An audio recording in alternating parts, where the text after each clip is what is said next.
median, sports median. You wanna get it in? Sports median, sports median, sports median. You wanna get it in? Sports median. Hello. Welcome to Spo Medians. We're the channel where sports meets comedy. Coming to you live from New York, it's Comedian Fig. Hi, Fig. Hey, Damon. Hey, and coming to you live from LA, it is Mark Howard. Hey, Mark.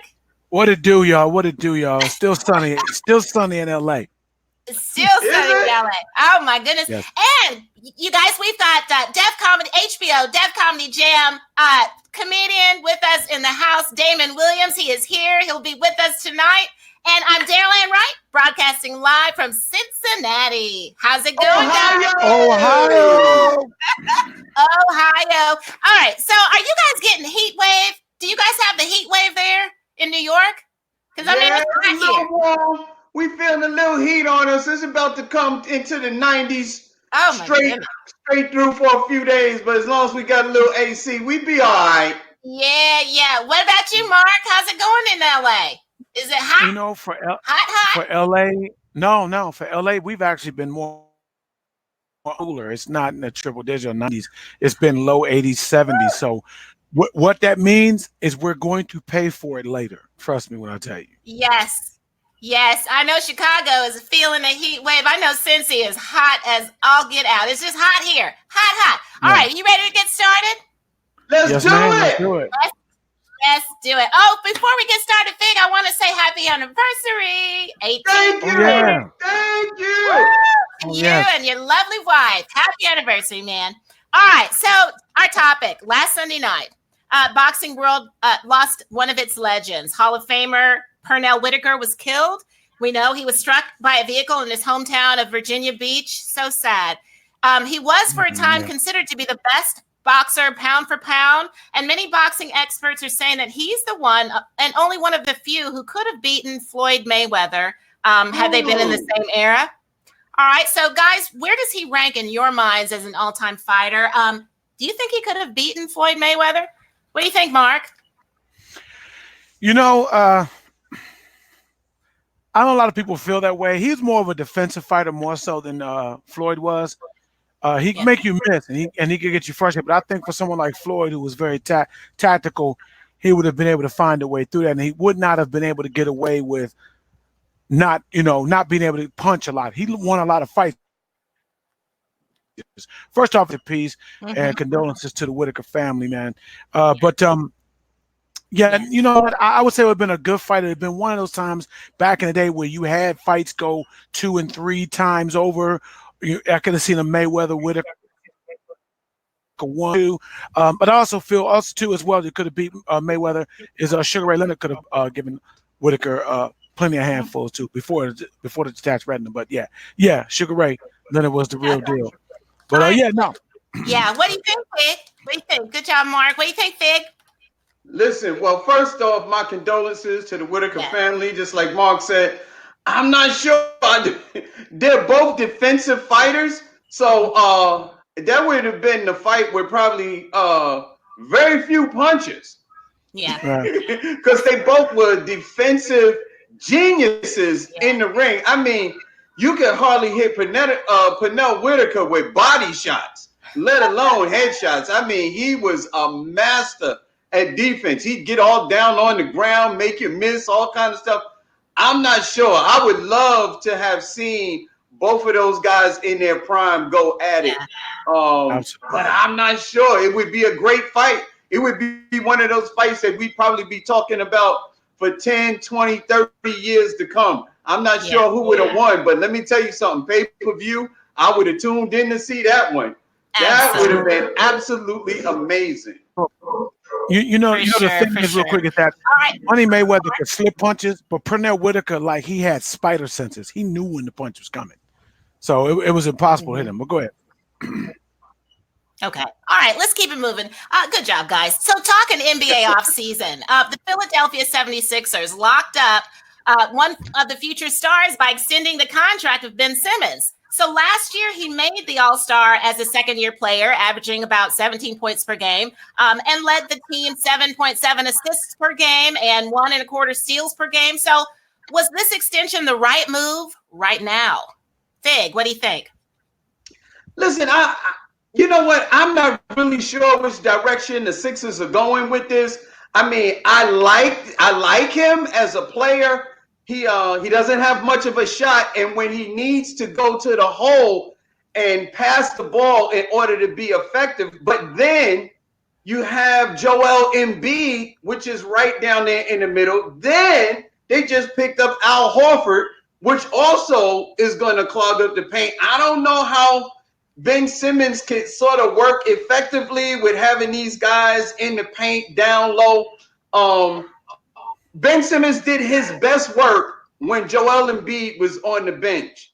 That's when he scored the most amount of points, and that's when he seen where he really thrived. I mean, I like Simmons as a player, but as a point guard, I'm not really sure. But you know what? He's a young star.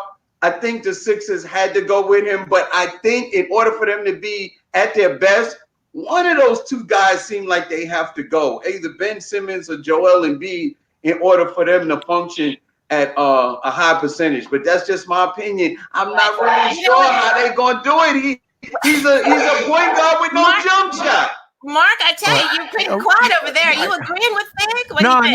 I'm listening to it, but no, honestly, he's not a point guard. He's not a point guard. He just can bring the ball up. He's tall.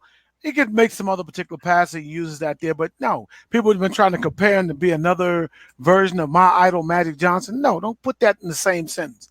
I think right now at this point, he's very overrated. Wasn't an all-star, second-year player. Although he did, he came in 3 years ago. He didn't play his first year because of injury, but he started 2 years ago. Now it'll be his third year of actually playing. And I'm going to be the game. I think it's not that he can't shoot. He doesn't shoot. He won't shoot. Fig, if you get on the court, you will at least have a chance to make more jump shots than he, because you'll at least shoot them. He won't shoot them.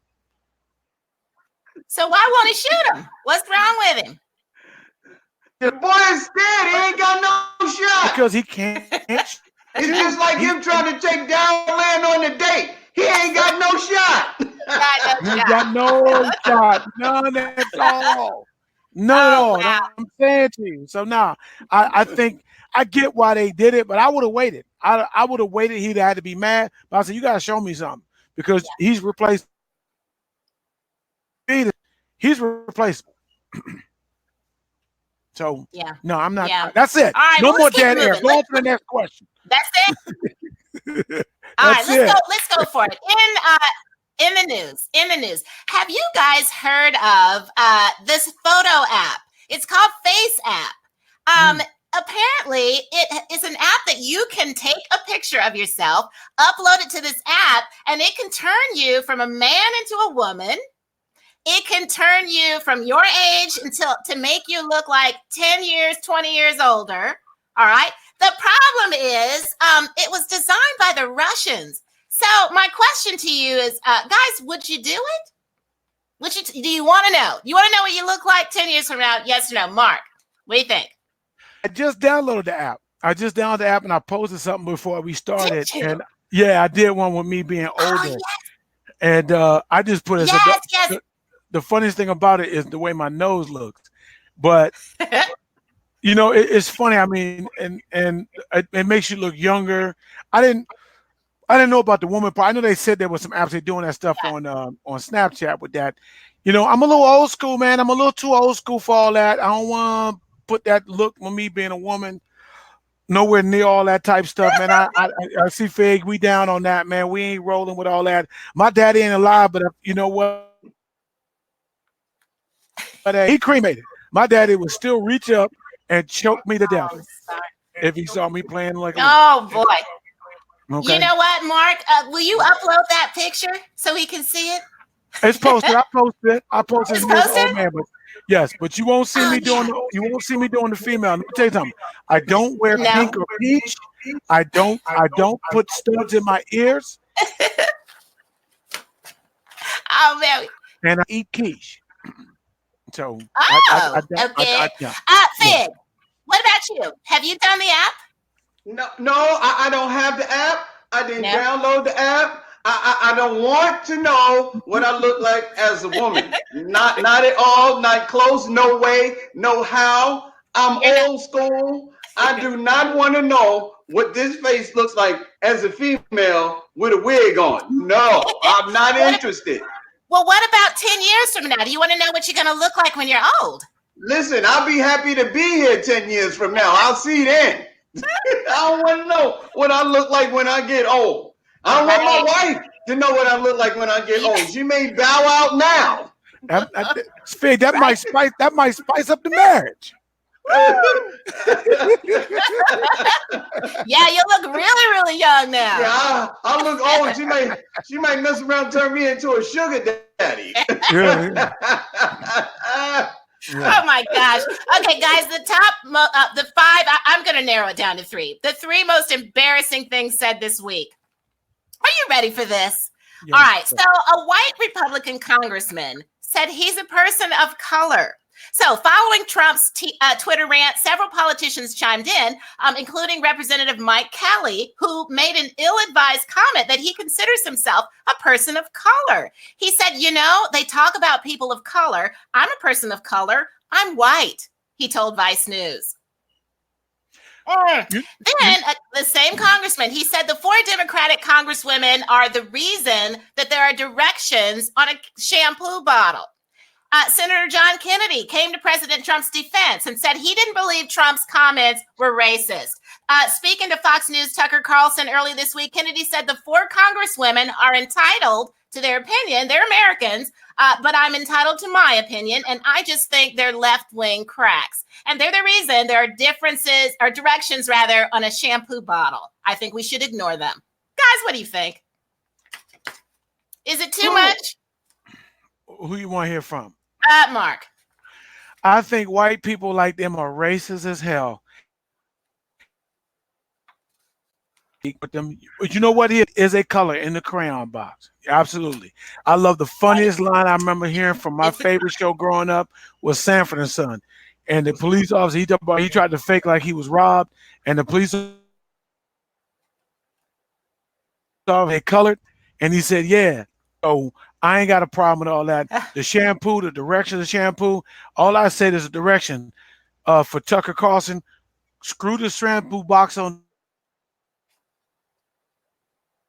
from inside his head because he ain't crap. That's how I get that. Oh, woo! All right. You know what, guys? We've got a guest here. We've got our guest. He is here in the house. HBO, Def Jam, BET Comic View, Damon Williams is in the house. Damon! Yeah. What's up, man? Still backstage. There he is. All right. How's it going? You were in LA. You were stuck in LA for a little while. You back in Chicago now? Well, I was in the Bay Area, but yeah, I'm home. I'm home for a minute, then I'm leaving out again tomorrow. Oh my gosh. Yeah, you're a busy guy, huh? Yeah, it's gotta be. They'll tell you. Damon stay working. Does he? That's a good man working. That's great. Damon, who are your top 3 teams? Who's your top 3? In sports in general, my top favorite team. Well, I'm a Chicago dude, so I like the Bears, the Bulls, and the Sox. That's what I'm talking about. That's what I'm talking about. He from Chicago, and all his teams is from Chicago. That's what I'm talking about, Damon. That's what. Thank you. Now find out who Mark teams are. We're not going there, not just yet. Just hold your horses, Mark. All right, so Damon. Yeah. You perform comedy all over the world. You've been all over the world, doing your thing. What was the best show you ever did? Can you think about it? Where's the you know what, man? I nailed that thing. What's the best show? The show I was most proud of, I would say.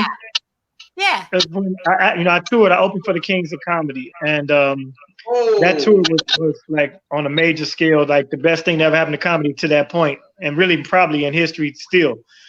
for them to come together like that. So when we got to LA, my point was to open the beginning of the show, do a few minutes before Steve Harvey came out, then at the intermission, do a few more minutes before Steve came out.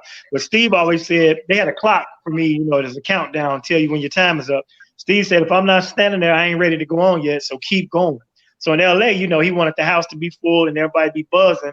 So he took like 15, 20 minutes. So I just got a chance to just rip the LA room.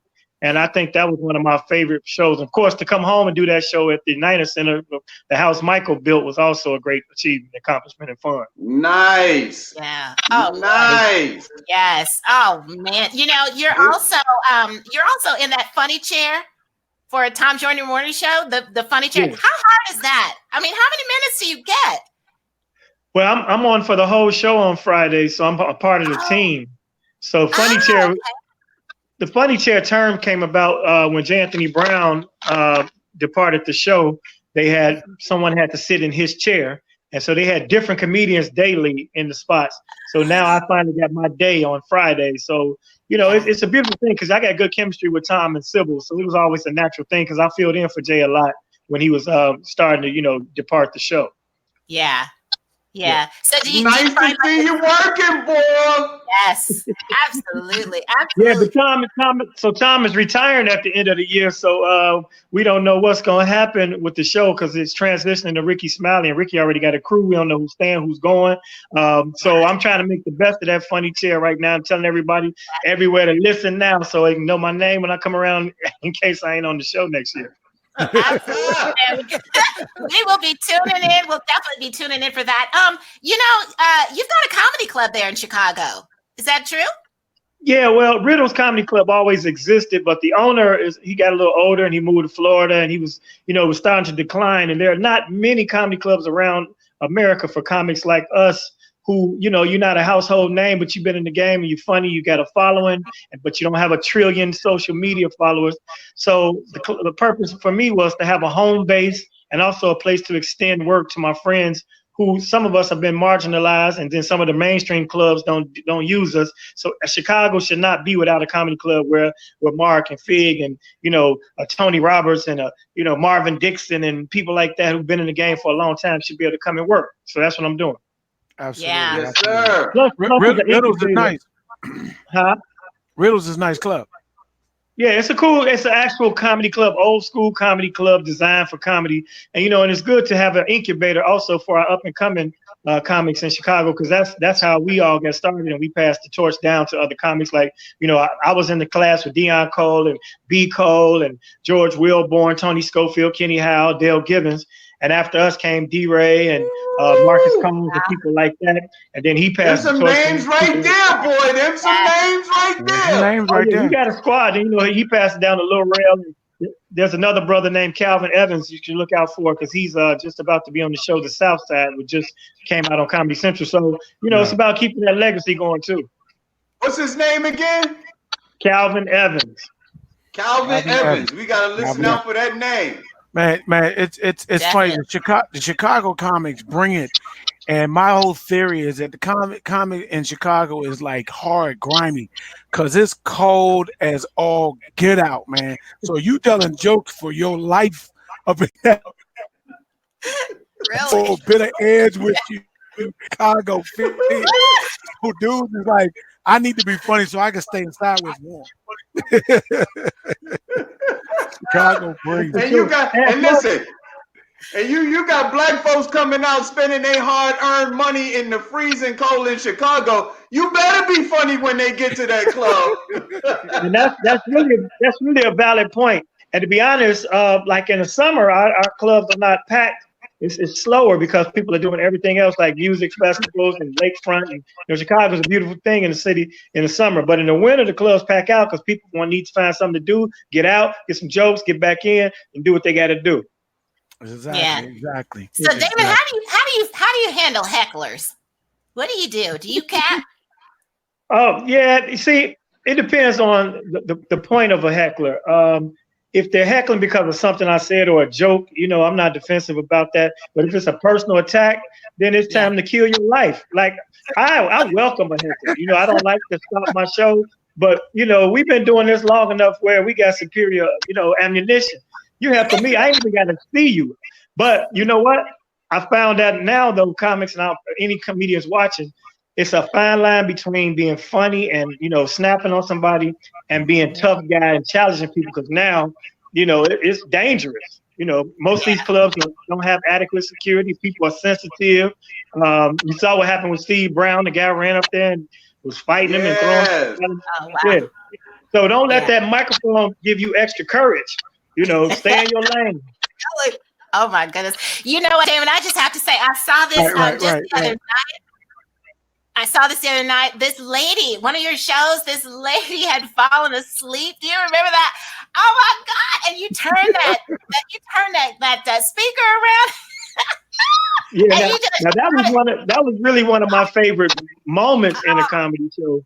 And let me just say for the record, she was asleep almost before I got up there. I was last, and it was a long show, and it was a day show, so it was like they had a live band, they had a free buffet, and so it was several comics before me, and I got up there and I noticed her sleep, and I said, and she didn't wake. But when I put that monitor in her face, and she woke up, I actually went back. That was Akron, Ohio, with a comedian, Uncle Pimpin's birthday. I actually went back there and I met that lady.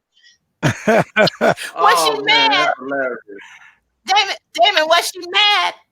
No, she wasn't mad. What could she do? She fell asleep and she woke up. Actually, she said she had a bad day. She had a loved one, had a situation that she was dealing with. But I think it was just brown liquor. You can't do brown liquor in the daytime. Brown liquor, and you said a free buffet. So she had liquor and a full belly. Yeah. Hennessy and Hyden. All right, man. So what do you have coming up next, Damon? Oh, go on, Mark. Oh no, I was just gonna say it just brings me memory because Damon's real cool, Mark? man. Yeah, can you hear me? Can you hear me? Yeah. Oh, okay. Yeah, go ahead. No, I would just say it just brings back a heart when I meet these comics, man. And I remember meeting Damon back at the Apollo Comedy Hour. And at the Apollo, and Damon used to do his thing where he looked like Eazy-E with the Jericho. He was all backstage the whole time before this thing, walked out. Dude, he took all that off. I'll never forget that guy ever since then, man. But nah, man, he's one of the realest genuine guys in this game, man. And that was my groundbreaking bit, And the crazy part about Apollo Comedy, like you said, since they brought us from the audience to come to stage, if you had like a disguise like I had, you had to put it on and sit in the audience the whole time. Yeah. And this was in the East Coast. So, East West Coast was kind of still on some bull, and I had the Eazy-E look, and they was roasting the hell out of me the whole time I was sitting there. So when I revealed, it was amazing. That was a crazy thing. I remember that vividly. Oh, my God. Oh man. So Damon, what do you have coming up next? What's coming up next for you, Damon? Okay. Actually, I'm leaving this Saturday. I'm doing a cruise. It's Festival at Sea. It's an all-black cruise. It's a charter. They have Cedric Entertainers going to be on the cruise. Sgt. Pepper. A few other acts. I don't even know who else is on the show, but it's their 27th or 28th annual sailing. And after that, when I come back, it's the Martha's Vineyard Comedy Festival, and that's all of August. So those are two of the main things. Of course, every Friday and Saturday, if you're in Chicago or coming to Chicago, you want to get to Riddles. I have Mark Curry's coming in August. This week, I got Just Niche, who's been killing the Griff from St. Louis. A young brother named Prince T-Dub. He's a social media phenom.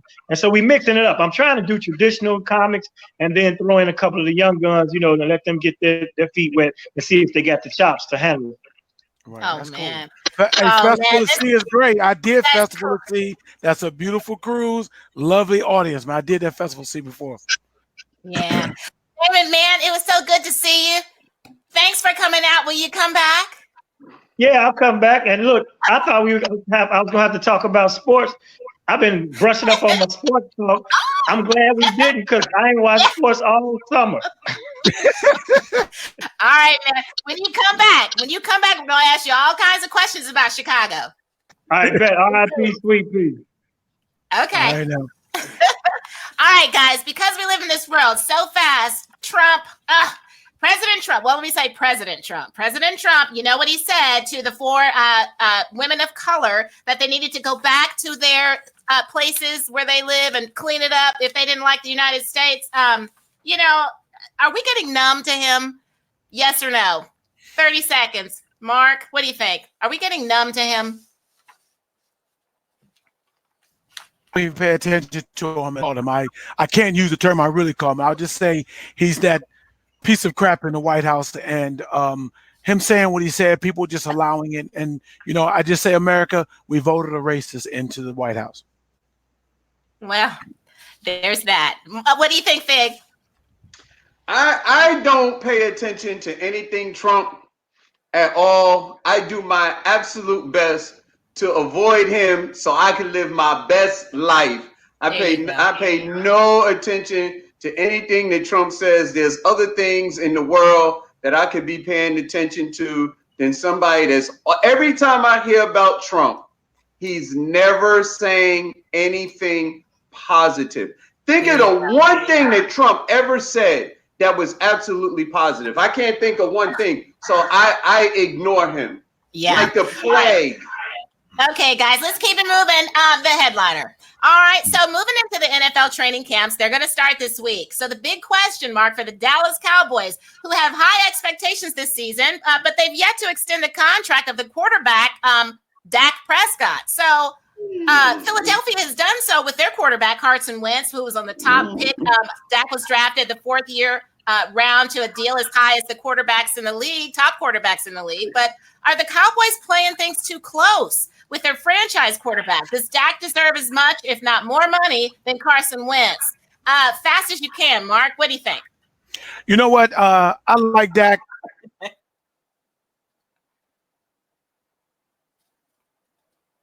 That's that, man. Don't worry about it. He's gonna earn his money. I do think that they're playing a little close, but you know, we got too many people that we got to sign that want top dollar. Ezekiel Elliott, Amari Cooper.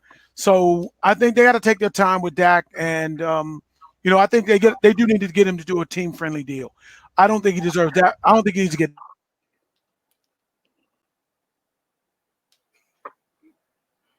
that much money. Carson Wentz, and definitely, we gonna win. We still gonna win. Ain't we, Fig? Okay. Yeah. What do you think, Fig?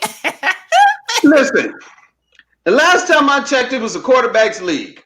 I don't care who they got to sign. I think you need to sign your quarterback because it's a quarterback's league. They got Ezekiel Elliott, Dak Prescott. They got a bunch of other players they're going to sign, but they're not going to sign the one guy who's been holding their franchise together ever since Tony Romo, the guy who owns the Rib House, got injured and left and went into the broadcast booth. You're not going to sign Dak Prescott? That's why the Dallas Cowboys are an accident waiting to happen, because they always mess things up. They get you right there, and then they mess it up. Oh, Don't guys. be a copycat, Fig. Don't be a copycat. Okay, guys, guess what? We're out of time. We're out of time. No, it can't be. Yes, we're out of time. Can't Before we go, we want to thank everyone for joining the show. Our 5,000 followers. We want to give you a big shout out. Thank you, everybody. We appreciate you. Yes. We want to thank our producers and our executive producer, management, our IT team. You guys are a phenomenal team, and we are so grateful. Join us on Slow Mediums next Wednesday night. Like us on Facebook. Damon Williams. We want to thank Damon Williams for coming on. Thank you, Damon Williams, for coming out, man, and come back anytime. Like us on Facebook, follow us on Instagram and Twitter at Slow Mediums.